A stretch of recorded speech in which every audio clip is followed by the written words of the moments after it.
Bueno, buenos días. Estamos acá tratando de organizar esta clase virtual para todos los estudiantes que no han podido asistir.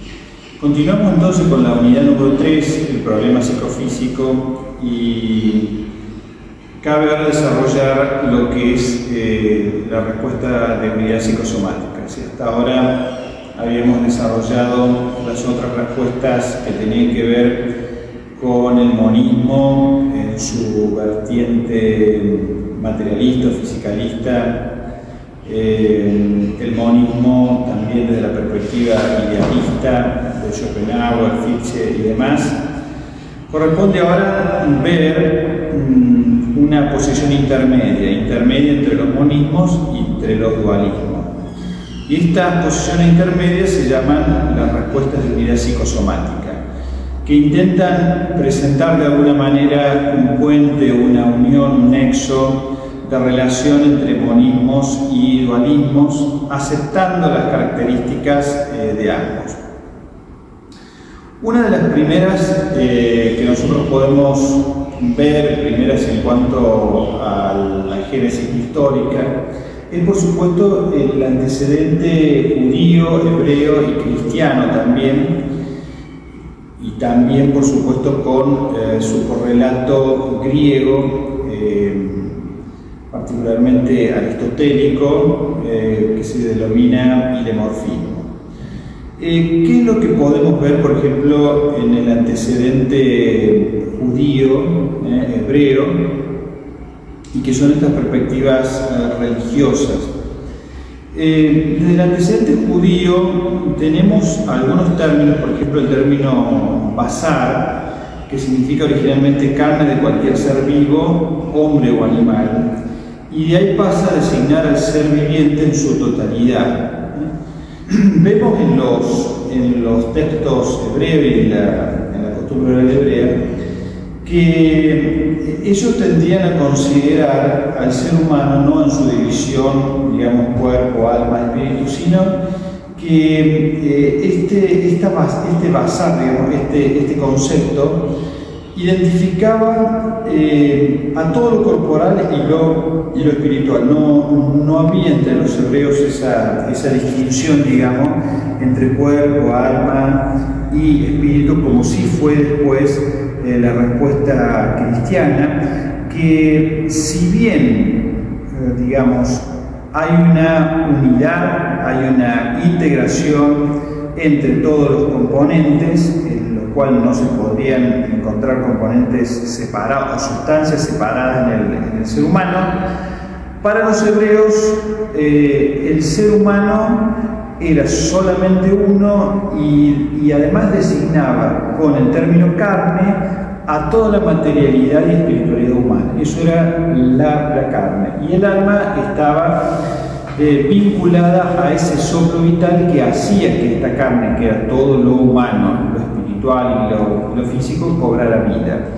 Es decir, entre los hebreos, el ser humano, digamos, era una integración que comenzaba a ser vivo ante la efusión de este espíritu, de este neuma, de este que lo hacía vivir. En el caso, la variante del antecedente cristiano era más o menos igual. Sin embargo, ya desde los escritos paulinos comenzamos a advertir, digamos, por influencia griega, comenzamos a advertir diferentes términos que serían términos tripartitos, digamos, el cuerpo, el alma y el espíritu. El antecedente griego, habíamos dicho las corrientes, las perspectivas, digamos, hebreas, las perspectivas cristianas, y en este caso corresponde también una perspectiva muy famosa, que es de integración psicosomática, que se denomina ilemorfismo. Y esta teoría se atribuye a Aristóteles. ¿Y cuál es la característica del ilemorfismo? Bueno, Aristóteles ya había visto la necesidad de unir, digamos, el mundo de las intuiciones subjetivas y el mundo de los objetos reales, ¿no? para diferenciarse particularmente de su maestro Platón, que en este caso Platón creía que el mundo de las ideas, ¿no?, estaba totalmente separado del mundo de la materialidad. En este caso el alma estaba completamente vinculado al mundo de las ideas, que estaba separado del cuerpo, de nuestra corporeidad humana. Bueno, su propio alumno o discípulo Platón intenta unir, intenta traer el mundo de las ideas separada al mundo del cuerpo. Por eso lo que se dice que trata de unir el mundo de las intuiciones subjetivas y el mundo de los objetos reales. O sea, Aristóteles creía que cuando nosotros veíamos un ser humano, allí en ese espacio y en ese ahora estaba presente todo, el cuerpo, alma, espíritu, y que todo formaba una nueva sustancia. Él creía que estas dos sustancias, que eran la sustancia inmaterial y la sustancia material, en el momento de la concepción se unieron y en realidad formaron una sustancia diferente, que es el ser humano, en la cual sus componentes originales ya digamos, se confunden. ¿Por qué? Porque no se los puede distinguir, sino que pasan a ser un nuevo objeto, una nueva sustancia.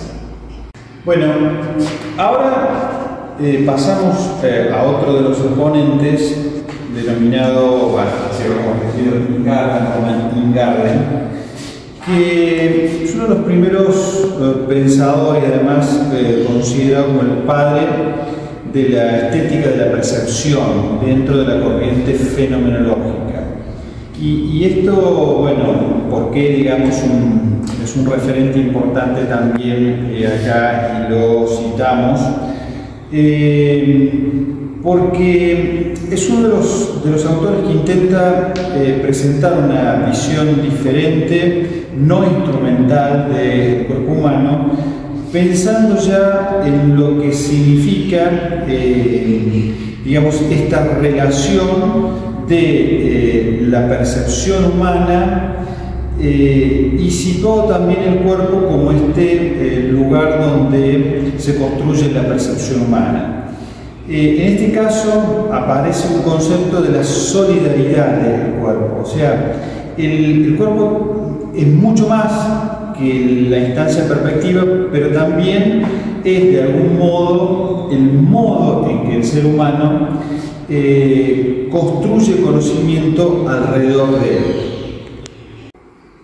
Lo importante es que, bueno, en principio estamos, dice Ingarden, unidos con el cuerpo, ¿no? Formamos una unidad compacta, pero el cuerpo es siempre más. Estamos unidos con el cuerpo de una manera tan particular que lo abordamos desde nuestra mirada interior. Por eso esta cuestión de la importancia de la percepción en esta mirada fenomenológica. Una mirada que podría concebirse como la sensación de los estados del cuerpo, ¿no? Percibimos el dolor o el éxtasis que le pertenece al cuerpo y somos nosotros mismos los que lo experimentamos.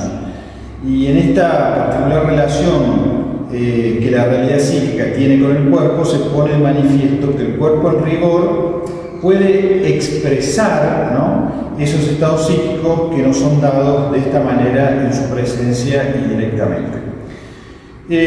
Por el contrario, no podemos experimentar un alma sin el cuerpo, al menos esto parece improbable. En resumen, el planteo de Ingarden ofrece algo más que una consideración meramente histórica del cuerpo humano, sino que su concepción del alma permite alcanzar un enfoque dinámico de la naturaleza humana. Su reflexión en torno al cuerpo, pese a ser una reflexión inacabada, indica un problema interesante filosóficamente, el problema de la expresión como clave entre dos órdenes claramente que se han mostrado en el curso de la exposición, que son meramente deductibles, que son todas las cuestiones psíquicas o mentales o simbólicas y las cuestiones corporales. Digamos, acá cuando él expresa que hay una solidaridad, hay una cooperación intrínseca, es que de alguna manera lo que podemos ver en la cuestión histórica y en la cuestión antropológica, es que a partir de la expresión del cuerpo y a partir de la percepción particularmente que el sujeto tiene de sí mismo y de su cuerpo, encontramos esta solidaridad permanente entre los estados corporales y los estados mentales. Bueno, unidad psicosomática en otro de los autores que es Merleau-Ponty.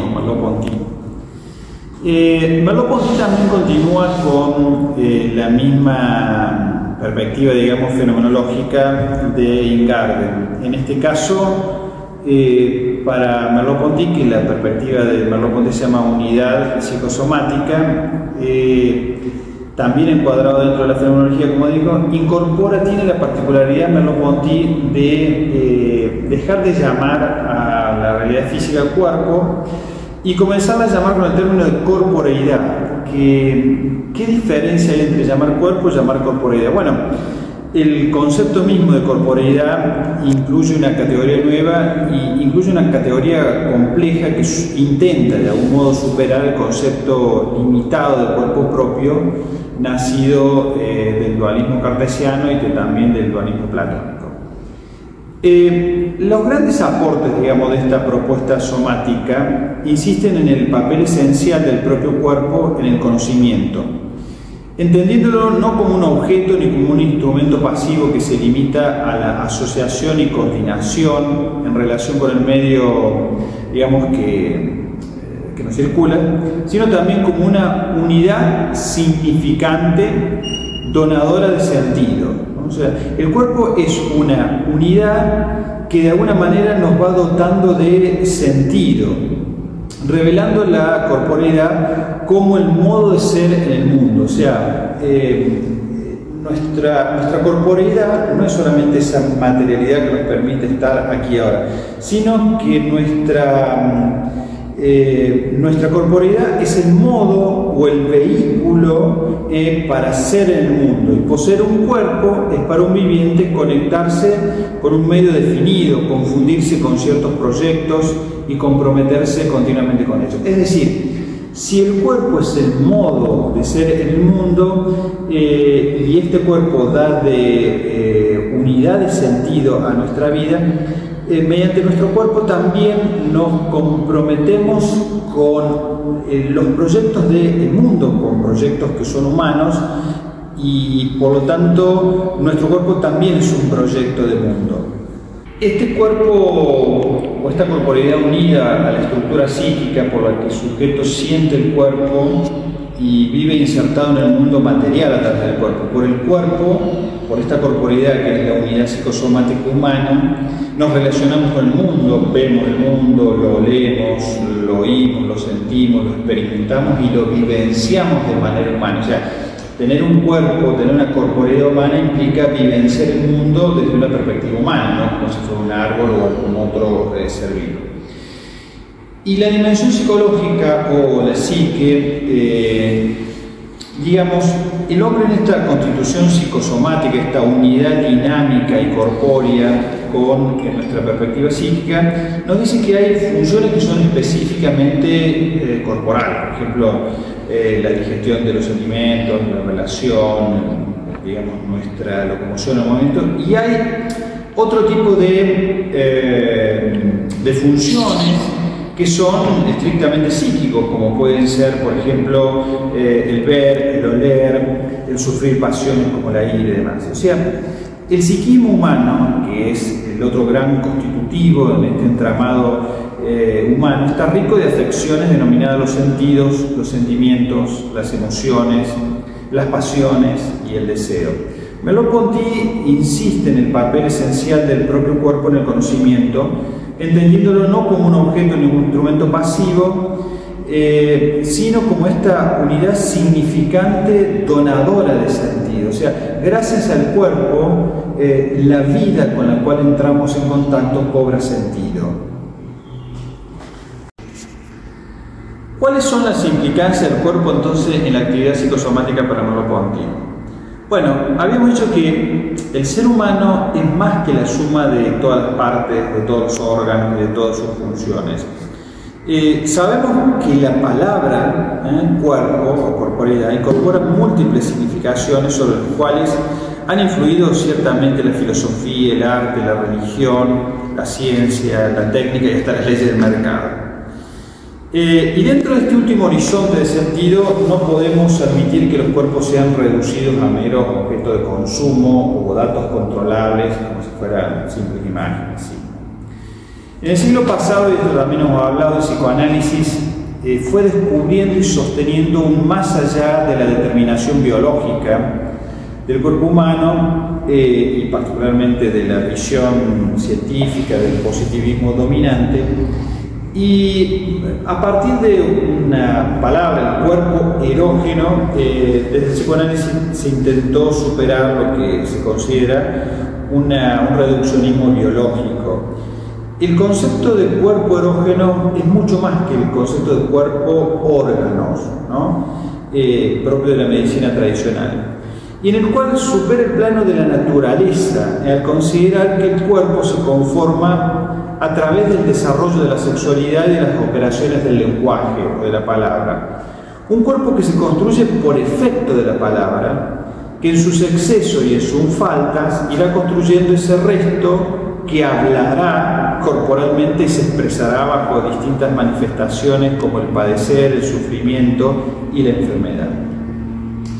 Hay que recordar que no fueron sino los síntomas en el cuerpo de sus primeros pacientes histéricos de Freud los que hicieron que se interrogara al no encontrar esa causa orgánica que les explicara, intentando leer en los mensajes corporales que bajo distintas veladuras intentaban decir o un decir propio y singular de cada paciente. La perspectiva, digamos, fenomenológica de Merleau-Ponty, acá también aparece, y acá tomamos a otro autor que es Manuel Sergio, en cuanto que hace una conceptualización del término corporeidad por un lado y motricidad por otro lado, o psimotricidad, o sociomotricidad, que son conceptos vinculados a la motricidad. ¿Y qué es lo que sería la motricidad humana? Pues la motricidad humana significa que nuestra corporeidad, siguiendo el concepto de Merleau-Ponty, la corporeidad tiene como condición intrínseca el poder moverse. O sea, un árbol está quieto, no se puede mover o se afirma, digamos, en un lugar y permanece bastante estático.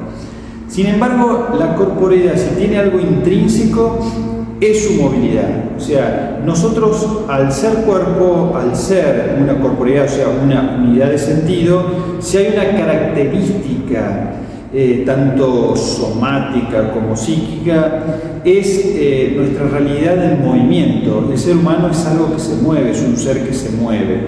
Y este es el concepto que adhiere la motricidad. Por eso, el concepto de motricidad para Merleau-Ponty y para Manuel Sergio es, digamos, tiene una complejidad diferente al concepto del movimiento. El ser humano no solamente tiene movimiento, sino particularmente tiene motricidad. ¿Qué quiere decir que tiene motricidad? O qué significaría de diferente el concepto de motricidad al concepto del movimiento. Que nosotros pensamos el concepto del movimiento como un movimiento de traslación, como un movimiento de cambio en el espacio. Pero el concepto de motricidad es diferente porque el concepto de motricidad incorpora que este movimiento no es el movimiento como de cualquier objeto, como si fuera una piedra o un fútbol, sino esto que se mueve es una unidad dotada de sentido. Cada vez que nosotros nos movemos, construimos sentido para nosotros y construimos sentido también en el proyecto de los otros con los cuales compartimos. Por eso no es lo mismo moverse de cualquier manera, no es lo mismo tocar el piano de cualquier manera o la guitarra de cualquier manera. Esto que incluyen movimientos finos, movimientos gruesos, implican también una unidad de sentido sobre aquellos con los cuales compartimos la vida. El conocimiento corporal en Sartre. Sartre, bueno, un pensador, por supuesto, extraordinario, que también digamos, trata de fundamentar o crear una perspectiva de cuerpo también singular, en el cual dentro de esta construcción de la corporeidad aparece fuertemente también la construcción de nuestra sexualidad. Y para Sartre, el conocimiento corporal de nuestro cuerpo tiene como característica particular de ser esencialmente conocido por otro. O sea, lo que yo conozco es el cuerpo de los otros, y lo esencial que sea de mi cuerpo viene del modo en cómo los demás me ven. Así la naturaleza de mi cuerpo me remite a la existencia de otro y a mi ser para otro. O sea, conocer mi cuerpo es conocer como me conocen los otros mi cuerpo. Entonces, descubrir mi cuerpo es descubrir que este cuerpo, que es mi ser, es un ser corporal para otro.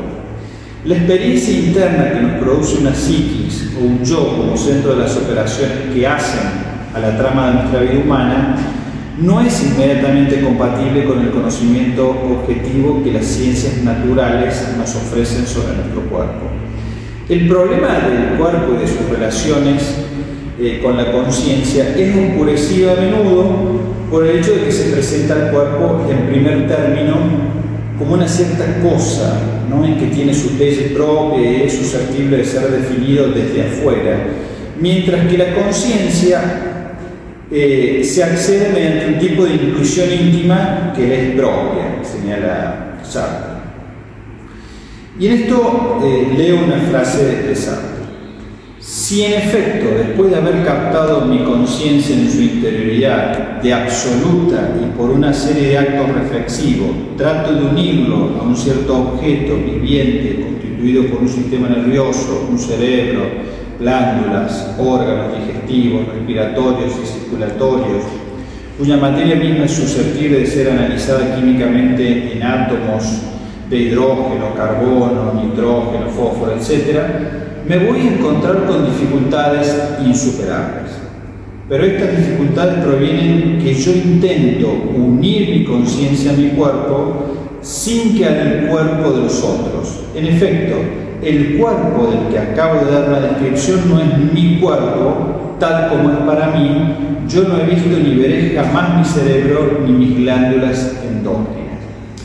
¿Qué es lo que está queriendo expresar Sartre? Lo que decía anteriormente, que esta experiencia de cuerpo que uno tiene a partir de la percepción no es solamente propia, sino lo que yo descubro de mi cuerpo es lo que los demás han descubierto de mi cuerpo y que de alguna manera yo he interiorizado.